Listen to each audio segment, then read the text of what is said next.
Jesus então compara o reino dos céus ao fermento. O que o mestre dos mestres queria nos ensinar sobre isso? Saiba que isso vai muito além de engrandecer uma certa massa. O fermento ele simboliza muito mais dentro da sua vida, porque nós devemos ter aonde realmente Jesus nos diz que está o reino de Deus. Quer saber sobre isso e muito mais? Venha conosco no estudo sequencial do Evangelho de Mateus, se tratando de um vídeo de apenas 15 minutos, onde nós vamos analisar uma parte do Evangelho, retirando dele a essência, porque estudar o Evangelho é mergulhar no amor do Cristo. Então venha conosco hoje entender sobre essa parábola do fermento. Sejam bem-vindos, chegamos no capítulo 13, hoje que nós vamos vendo dentro da parábola do fermento. É uma parábola curta, que está no versículo 33, onde contou-lhes outra parábola, que Mateus diz: o reino dos céus é semelhante ao fermento, que uma mulher tomou e pôs em 3 medidas de farinha, até que tudo ficasse fermentado. Conforme nós dissemos na introdução, o que Jesus queria dizer? E você vai ver hoje nesse estudo que essa parábola pode parecer pequena, mas ela tem um significado muito grande, capaz de transformar sua vida, porque você vai entender justamente o que ele queria dizer com o fermento. E aí você diz assim, é um estudo sequencial, estou chegando aqui pela primeira vez, tem que voltar lá e ver os outros vídeos. Não. A grandiosidade do Evangelho é justamente isso, aonde vocês, analisando uma parte do Evangelho, você retira dele a essência, modificando ali sua vida. É lógico que estudar de uma forma sequencial é necessário.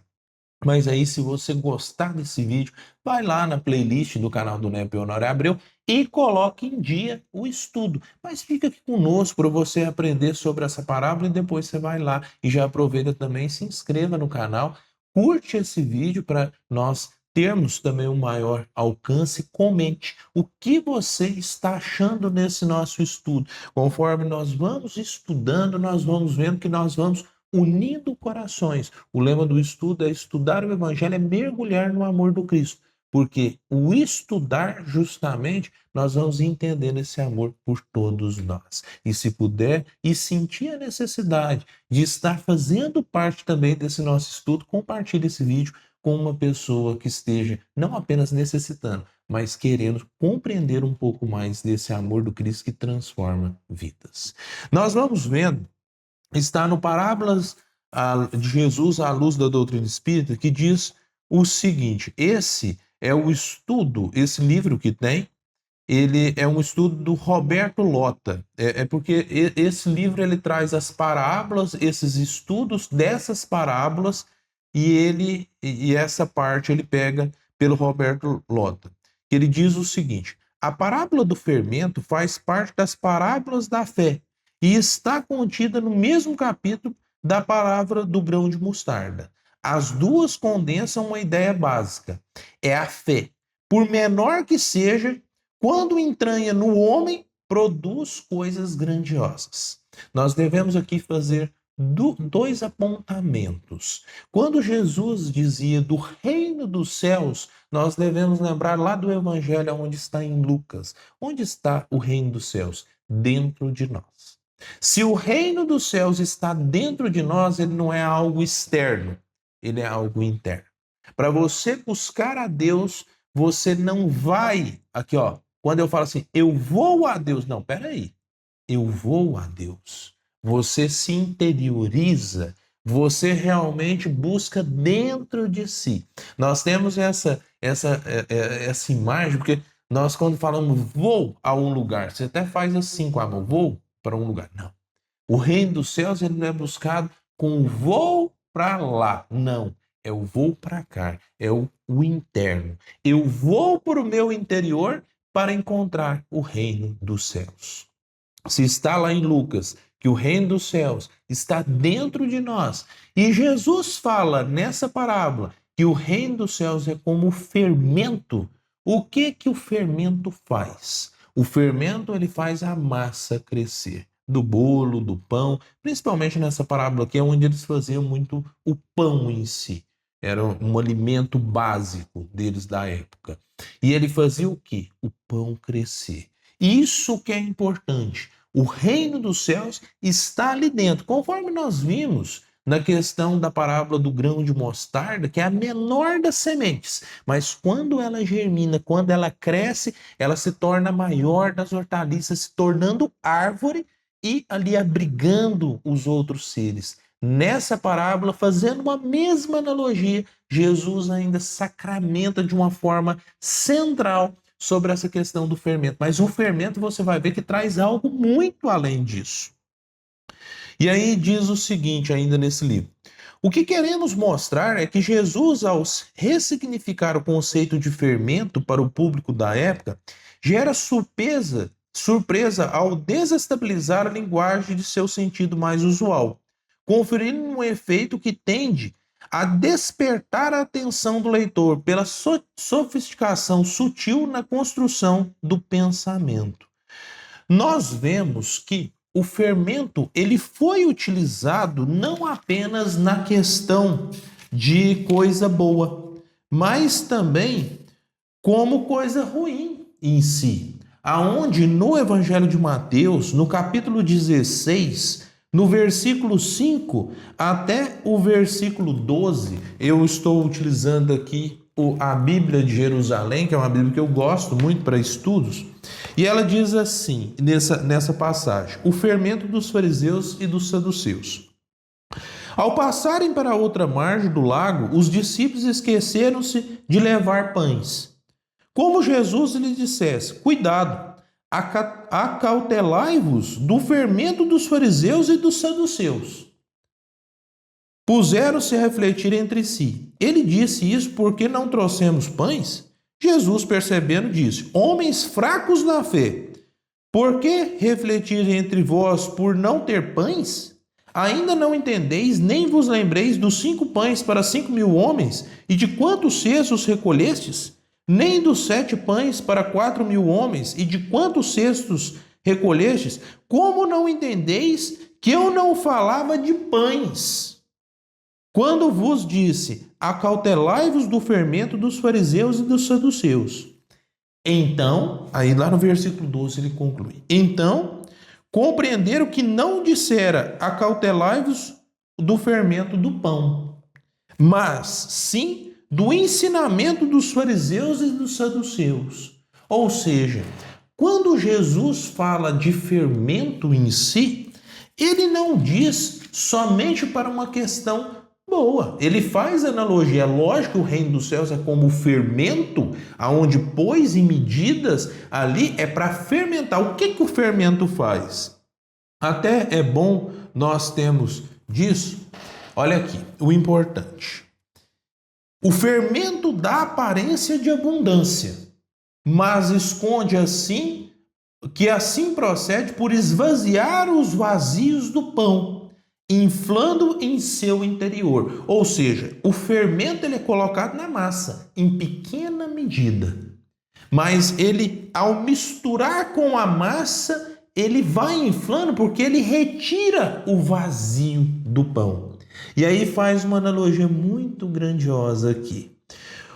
O mesmo se verifica na doutrina dos fariseus, nessa doutrina aqui dos fariseus, supostamente saudáveis e belos, mas vazio por dentro, como bolhas de sabão ou como aroma, espalha-se e mescla por onde passa e dissemina-se. Daí a necessidade de pouco fermento para que toda a massa se levede. Ele se reproduz, se expande, se dissemina. E o alerta de Jesus é de vigiar essa reprodução. Cuidar para que a nascente doutrina cristã não fique vazia por dentro, nem se contamine inadvertidamente com doutrinas farisaicas ou qualquer outra, pois esta é a liberdade trazida pelo Messias. Isso aqui é importante nós termos em vista. O fermento que Jesus coloca aqui é o Evangelho. é a palavra, é os novos ensinamentos, aonde nós vemos que o Novo Testamento, o Testamento vem de questão de aliança, é uma aliança totalmente diferente e nós dissemos isso no nosso estudo, ela não é baseada numa religião, ela é baseada numa doutrina de vida fundamentada e amparada com bases no amor. Jesus, ele traz uma doutrina viva, uma doutrina que abrange várias pessoas. Aí você vê a grandiosidade dos seus ensinos. E esses ensinos, eles não se restringem. Aqui, ó. O que queremos mostrar é que Jesus, ao ressignificar o conceito de fermento para o público da época, gera surpresa ao desestabilizar a linguagem de seu sentido mais usual, conferindo um efeito que tende a despertar a atenção do leitor. Pela sofisticação sutil na construção do pensamento, Jesus usava sempre de lógica, e essa lógica está alicerçada aqui. Não devemos ter em vista somente o fermento em si. Ele utiliza do fermento e fala que tem fermento ruim. Não é que todo fermento é bom. Tem coisa, Paulo também traz sobre isso, que na hora que ele vai tratar em Coríntios, se eu não me engano, que ele vai tratar, ele fala assim: não tomeis cuidado para que isso não seja um fermento que vai desagradar, que vai desatar a questão da multidão. Então, fermento é tudo aquilo que engrandece em si. Mas aí Jesus traz uma questão nova. Fermento como o quê? Fermento como uma substância, como aquilo que realmente vai trazer. Esse processo é fundamental para a construção do reino de Deus, que não se dá da exterioridade para a interioridade. Isso porque Deus nunca esteve fora do mundo, como um observador passivo, mas antes se colocou dentro do humano, tornando uma realidade aquilo que Jesus ensinou: vós sois deuses. E o reino de Deus que existe dentro de cada ser espera somente o momento da fermentação para alicerçar-se em todo o mundo. Ou seja, o reino de Deus, conforme nós dissemos lá no início, que está dentro de você, ele espera o momento da fermentação, ou seja, de você realmente tirar todo esse vazio. Porque o que o fermento faz? Ele preenche o vazio crescendo a massa.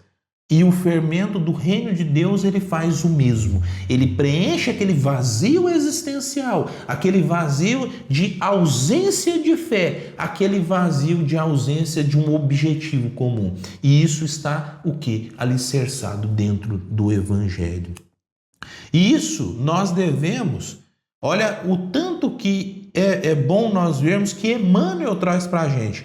Que o fermento é uma substância que excita outras substâncias. E nossa vida é sempre um fermento espiritual, com que influenciaremos as existências alheias. Ninguém vive só. Temos conosco milhares de expressões do pensamento dos outros e milhares de outras pessoas nos aguardam atuação mental inevitavelmente. Os raios de nossa influência entrosam-se com as emissões de quantos nos conhecem, direta ou indiretamente, e pesam na balança do mundo, para o bem ou para o mal. Emmanuel fala isso em Fonte Viva, no capítulo 76, do fermento espiritual. Ou seja, ele fala, a nossa vida é sempre um fermento espiritual em quão influenciamos as existências alheias. Ou seja, nós devemos ser fermento, nós devemos nos inflar, nós devemos trazer esse reino de Deus que está dentro de nós para essa influenciação de todo o nosso meio, principalmente de um ponto de vista mental. Porque se o reino de Deus está dentro de nós, isso tem que, conforme nós dissemos lá na parábola do grão de mostarda, ela tem que ser plantada em terra boa, em terra realmente ali adubada, em terra trabalhada para que ela possa germinar. Assim também é como o fermento, apesar de ser uma medida pequena. Ali o reino de Deus é pequeno dentro de nós de um ponto de vista de medida, mas a fé, ele vai fermentar quando a massa estiver no fogo. E isso traz também muitas distinções, onde nós devemos colocar também que as provas e expiações, tudo aquilo que nós passamos de mal, que seria como um fogo a nos queimar, está engrandecendo a massa. Os discípulos, os apóstolos, Jesus teve um sofrimento do mundo, mas isso foi o quê? Foi o fermento. Foi ali o fermento agindo na massa junto ao fogo para crescer. Então, todas as dores na sua vida é como fogo, que numa dimensão espiritual vai fazer essa massa crescer cada vez mais, se você manter a fé. Ou seja, tudo aquilo que Deus coloca de todas as adversidades tem um significado. E ele é como fogo que vai te queimar em si. Mas se você se manter firme como um pão vivo, o fermento ali, a questão do reino de Deus, ele vai crescer cada vez mais. E você poderá ser alimento aos outros, assim como Jesus se colocou com um pão partindo ali. Ele também representava o pão. E você tem que ser pão também para a vida das outras pessoas, para que eles possam se alimentar do seu amor, para que todos possam se alimentar da sua presença. Que possamos ter isso na nossa mente para compreendermos justamente. Parece ser uma parábola pequena, mas ela tem esses e muito mais significados. Diga para nós nos comentários qual o significado que você retirou dessa parábola. Vá lá, comente, dizendo justamente, vamos unirmos corações. Compartilhe esse vídeo, diga de onde você está falando, porque isso é muito importante para nós demonstrarmos que esse estudo abrange várias partes do nosso globo. E nós sabemos que de um ponto de vista espiritual, Deus está presente com todos nós, porque como Jesus ensinou, que todos aqueles que estão com Ele, fazendo a vontade do Pai, é sua mãe e seus irmãos. Então todos nós somos irmãos em Cristo. Então vamos reunir